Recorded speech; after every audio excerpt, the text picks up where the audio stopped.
This is my grief healing altar, and starting on the far left, that you can see that little piece of paper that's in the white frame.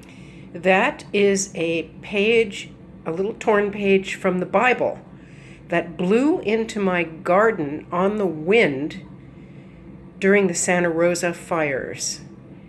And it is Matthew 9 on one side and Matthew 10 on the other side, which is a long story. I can send you a link to an article about it. It was a very powerful message from the divine.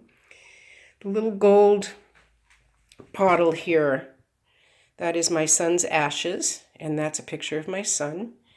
And there's a little collection of healing stones that I use for chakra work and meditation.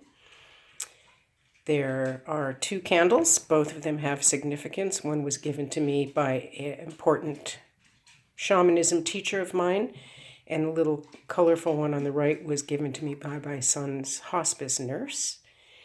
And there's my shaman rattle there in front of the candles.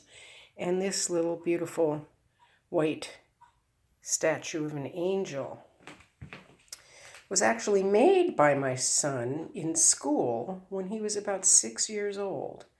He always kind of had a sense that he wasn't going to be here long.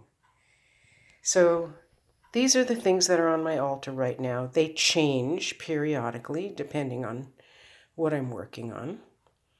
But I think this is a good example of an altar that is very personal and very spiritual, having to do with my own personal transformative experiences on my spiritual journey.